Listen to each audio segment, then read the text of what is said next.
मैं करीब 2 महीने पहले शिखा से पहली बार अपने कॉलेज के दोस्त समीर के घर मिला था। उसी मौके पर मेरा समीर की पत्नी अंजलि, उसके दोस्त मनीष और उसी की प्रेमिका नेहा से भी परिचय हुआ था। शिखा के सुंदर चेहरे से मेरी नजरें हट ही नहीं रही थी। वह जब छोटी छोटी बातों पर दिल खोल कर हंसती तो सामने वाला खुद ब खुद मुस्कुराने लगता था। मैंने मौका पाकर समीर से अकेले में पूछा, क्या शिखा का कोई बॉयफ्रेंड है? नहीं, उसने मेरे चेहरे को ध्यान से पढ़ते हुए जवाब दिया, गुड। उसका जवाब सुन मेरा मन खुशी से उछल पड़ा। तू उससे मेरी दोस्ती करा दे यार। कपिल, मैं उसके साथ तेरी दोस्ती नहीं, सिर्फ परिचय करा सकता था और वह मैंने करा दिया। मुझे शिखा से पहली नजर में ही प्यार हो गया है। मेरे मुंह से ये शब्द सुनकर वह हंसा। तू ज्यादा बदला नहीं है। कॉलेज में भी आए दिन तुझे पहली नजर में प्यार कराने वाला कीड़ा काटता रहता था। पुरानी बातें भूल जा मेरे दोस्त। अब मैं अपना घर बसाना चाहता हूँ। मुझे लगता है कि शिखा ही मेरे सपनों की राजकुमारी है। मैंने उसे विश्वास दिलाने की कोशिश करी कि मैं प्यार के इस ताजा मामले में एकदम सीरियस हूँ। पहली मुलाकात में ही शिखा ने मेरे दिलो दिमाग पर जबरदस्त जादू कर दिया था। उसे अपना बनाने की चाह ने मेरी रातों की नींद और दिन का चैन छीन लिया। उस मुलाकात के तीसरे दिन शाम को ही मैं शिखा से उसके ऑफिस के बाहर मिला। वह मुझे देखकर खुश हुई। फिर हम कॉफी पीने के लिए एक रेस्टोरेंट में जा बैठे। हमारे बीच उस शाम ढेर सारी बातें हुई। हंसी खुशी से बातें करते हुए कब घंटा भर बीत गया हम दोनों को पता ही नहीं चला। बाद में उसे उसके घर तक कार से छोड़ने गया। मैं खुद उसके मम्मी पापा से मिलना चाहता था क्योंकि मेरे लिए उन दोनों का दिल जीतना जरूरी था। शिखा अपने माता पिता के साथ 3 कमरों के फ्लैट में रह रही थी। उसकी मम्मी के कमर दर्द और पापा के बागवानी के शौक के बारे में मैंने पूरी दिलचस्पी के साथ ढेर सारी बातें करके दोनों के दिल में अपनी जगह बना ली। मेरे अच्छे व्यवहार का जादू उन दोनों के सिर पर चढ़ कर बोला और फिर उन्होंने मुझे रात का खाना खिलाकर ही विदा किया। शहर के जिन नामी हड्डियों के डॉक्टर से 2 दिन बाद मैंने शिखा की मम्मी का इलाज शुरू कराया। उनकी दवा से उन्हें बहुत फायदा हुआ। अगले संडे की शाम को मुझसे बागवानी पर एक पुस्तक की भेंट पाकर शिखा के पिता ने मुझे बड़े अपनेपन के साथ छाती से लगाया तो मुझे अपनी मंजिल मिल जाने का विश्वास हो चला। मेरे आग्रह पर शिखा कुछ दिनों के बाद मेरे साथ बाहर घूमने चली आई। मैं उसका दिल जीतने का वह मौका नहीं चुका। जब मैंने अचानक से उसे गुलाब के फूलों का गुलदस्ता भेंट किया तो वह खुशी से फूले नहीं समाई। धीरे धीरे हमारे बीच मिलना जुलना बढ़ता गया। उसे अपने साथ खूब खुश देखकर मेरा दिल कहता कि वह मुझसे शादी करने को जल्दी राजी हो जाएगी। तुम्हारे जैसा सुंदर सुशील स्मार्ट व कमाऊ लड़का अभी तक बिना गर्लफ्रेंड के कैसे है? कुछ दिनों बाद मेरे साथ एक दिन पार्क में घूमते हुए शिखा ने अचानक यह सवाल पूछा तो मैं मन ही मन बहुत बेचैन हो उठा। मैंने अपने मन की उथल पुथल को काबू में रख सहज आवाज में जवाब दिया, शिखा मेरी जान पहचान तो बहुत सारी लड़कियों से है, पर कभी कभी मुझे भी यह सोचकर बहुत हैरानी होती है कि मेरी जिंदगी में आज तक मेरे सपनों की राजकुमारी क्यों नहीं आई। सपनों की राजकुमारी या राजकुमार कम ही मिलते हैं कपिल। मुझे क्या मेरे सपनों की राजकुमारी मिलेगी? मैंने प्यार से उसकी आंखों में झांकते हुए पूछा। मुझे क्या पता, कह उसका शर्मा जाना मेरे मन को गुदगुदा गया। मैं अगले दिन ऑफिस बहुत खुश मूड में पहुंचा। मेरी सहयोगी रितु मेरे चैम्बर में आई और बोली, शनिवार और इतवार को कहाँ गायब रहे कपिल? तबीयत ठीक नहीं थी। उसकी नाराजगी दूर करने के लिए मैंने उसके गाल पर छोटा सा चुंबन अंकित किया। इस शनिवार को मेरे साथ रहोगे या मैं कोई और प्रोग्राम बना लूं? पक्का तुम्हारे साथ रहूंगा। उसके गाल पर शरारती अंदाज में चिकोटी काट कर मैं काम में लग गया। शिखा से मैंने पिछले दिन झूठ बोला था। अब तक बहुत सारी लड़कियां मेरी प्रेमिका रह चुकी थी, पर शिखा उन सबसे बहुत बेहतर थी। अच्छी पत्नी बनने के सारे गुण उसमें मौजूद हैं। मैंने मन ही मन उसके साथ शादी करने का पक्का फैसला कर लिया। शनिवार की रात मैंने रितु के साथ डिनर किया और फिर रात उसी की बाहों में उसके फ्लैट में गुजारी। सच्चाई यही है कि मुझे ऐसा करते हुए कैसी भी गलानी महसूस नहीं हुई, क्योंकि तब तक मैंने शिखा से शादी का कोई वादा तो नहीं किया था। वैसे 2 हफ्ते बाद आए रविवार को शिखा के सामने शादी का प्रस्ताव रख मैंने इस कमी को पूरा कर दिया था। तुम्हारे बिना मुझे अपनी जिंदगी अधूरी सी लगने लगी है शिखा। तुम हमेशा के लिए मेरी हो जाओ, मेरे सपनों की राजकुमारी। मैंने उसकी आंखों में प्यार से झांकते हुए कहा तो उसके गोरे गाल गुलाबी हो उठे।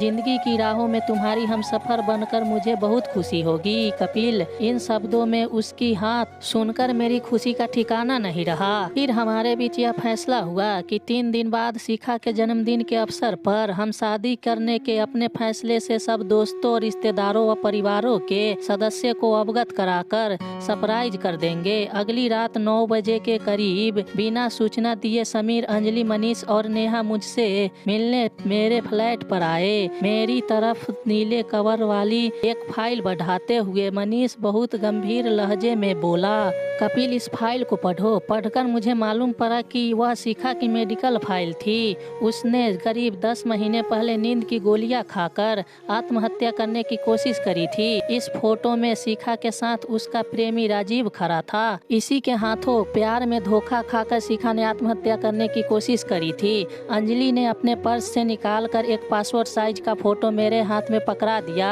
मनीष ने दांत पीसते हुए बताया, यह धोखेबाज इंसान एक तरफ तो शिखा से शादी करने का दम भरता था और दूसरी तरफ शिमला में अपनी पुरानी प्रेमिका के साथ होटल में गुलछर्रे उड़ा रहा था। यह खबर शिखा को अपनी जान पहचान की लड़की से मिली तो उसे इतना गहरा सदमा पहुंचा कि उसने आत्महत्या करने की कोशिश करी। तुम मेरी इस टेढ़ी उंगली को देखो। मुझे राजीव एक बार किसी पार्टी में मिला था। मैंने गुस्से से पागल होकर उसके ऊपर इतने घूंसे बरसाए कि मेरी इस उंगली में फ्रैक्चर हो गया। नेहा ने रोक लिया, नहीं तो मैं उसे उस दिन जान से मार ही डालता। समीर ने गुस्से से लाल हो रहे मनीष को शांत करने के बाद मुझसे कहा, शिखा के अंदर वैसा दूसरा सदमा सहने की ताकत नहीं है कपिल। अगर तुम्हें लगता है कि तुम उसके प्रति जिंदगी भर वफादार नहीं रह पाओगे तो कल उसके जन्मदिन की पार्टी में मत आना। उसे दुख तो बहुत होगा पर हम उसे संभाल लेंगे। अंजलि ने मुझसे भावुक लहजे में प्रार्थना करी, फैसला सोच समझ कर करना कपिल। अगर शिखा के हित के खिलाफ जाने वाला कोई रिश्ता आज भी तुम्हारी जिंदगी में बना हुआ है तो उसे आज रात जड़ से नष्ट कर देना। हमेशा उसके प्रति वफादार रहने का प्रण कर ही कल की पार्टी में आना प्लीज। इसके बाद सभी बारी बारी से मुझे गले लगाकर चले गए। मैं रात भर ठीक से नहीं सो सका, अगले दिन ऑफिस भी नहीं जा सका। सारा दिन गहन सोच विचार करने के बावजूद किसी फैसले पर पहुंचना संभव नहीं हुआ।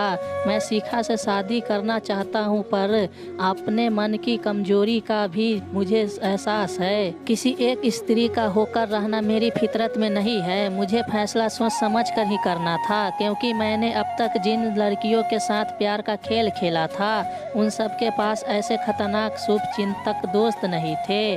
फिर धीरे धीरे जबरदस्त टेंशन का शिकार बने। मेरे मन में यह बात जरे जमाने लगी कि मैं ना शिखा के लायक हूँ और ना ही उसके शुभ चिंतकों की दोस्ती या दुश्मनी के। ऐसा सोचकर मैंने शिखा की जिंदगी से निकलने का कठिन और दिल दुखाने वाला फैसला आखिर कर ही लिया। मैं जूते खोलकर वापस पलंग पर लेट गया। मेरे बहुत रोकने के बावजूद आंखों में बार बार आंसू भर आते थे। 8 बजे के करीब मेरे मोबाइल पर फोन की घंटी बजने लगी तो मैंने फोन को स्विच ऑफ कर दिया। फिर 9 बजे के करीब बाहर से किसी ने घंटी बजाई तो मैं चौंक कर उठ बैठा। दरवाजा खोला तो सामने शिखा को देख मेरा दिल बैठ गया। मुझे विश नहीं करोगे? उसने सहज भाव से मेरे हाथ अपने हाथों में ले लिए। हैप्पी बर्थडे मैंने जबरदस्ती मुस्कुराते हुए उसे शुभकामनाएं दी। ऐसे नहीं, जरा प्यार से विश करो, कह वह मेरे गले लग गई। Happy birthday my love. पता नहीं कैसे ये शब्द मेरे मुंह से खुद ही निकल कर मुझे हैरान कर गए। मुझे मेरे दोस्तों ने कल रात तुमसे हुई मुलाकात के बारे में सब बता दिया है कपिल। वह सहज भाव से मुस्कुरा रही थी। मैं तुम्हारे लायक नहीं हूँ शिखा।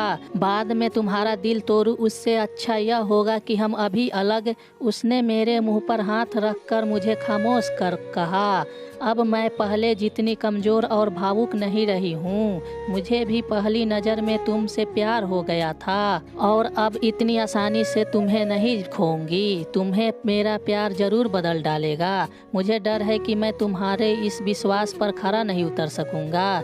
मेरे इस विश्वास के कारण को समझ लोगे तो ऐसा नहीं कहोगे। आज मेरी बर्थडे पार्टी में ना आकर तुमने जिस ईमानदारी का सबूत दिया है उसका मेरी नज़रों में बहुत महत्व है। यह ईमानदारी तुम्हें अंदर भावी बदलाव का बीज बनेगी। यह कदम तो मैंने तुम्हारे शुभचिंतकों की धमकी से डरकर उठाया था। मेरे ओठों पर उदासी सी मुस्कान उभरी।